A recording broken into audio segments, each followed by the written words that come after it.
I guess it's a boost, but you can always, there's normally pretty good replacements, I would have thought, in their overseas players. Looks like he's looking at the hotel today, seemed like he did 2 hamstrings. Yeah, he was struggling a bit, but it's, look, I guess on one side you can say it's a positive for our team, but you know, you can always replace players. Maybe the player won't be as good, but it'll still be a pretty good team that they put out on the park.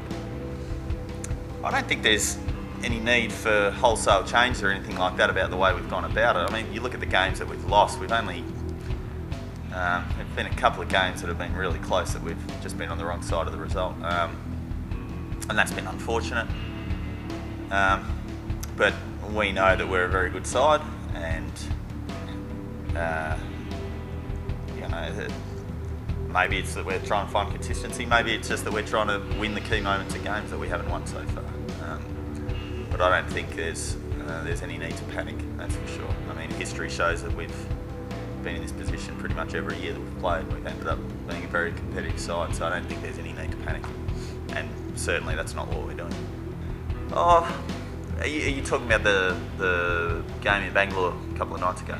Yeah, look, at the end of that bowling performance, I actually thought we bowled pretty well. I think a lot of people don't quite realise that bowling in Bangalore is pretty hard work. It's a small ground. The wicket plays beautifully as a batsman.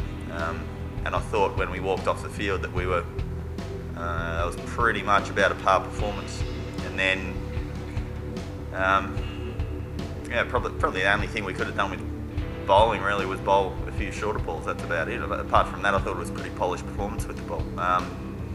So I don't think there's much need to panic. We've obviously mucked around a bit with our bowling lineup, and maybe that'll continue. I'm not sure.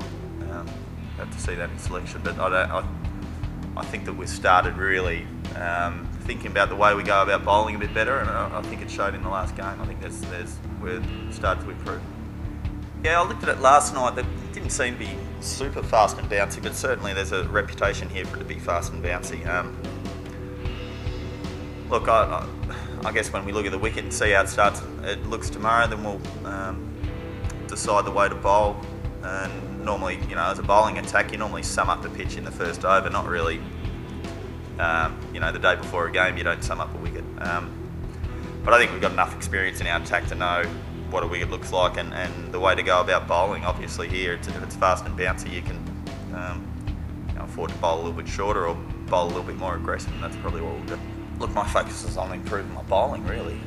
All the time we're going out, we're trying to get better. It's a good opportunity, the IPL, to talk to other players and work out what they're trying to do to you. You know, as a bowler, I'm always asking batsmen, what are you trying to do to me? Where are you trying to hit me?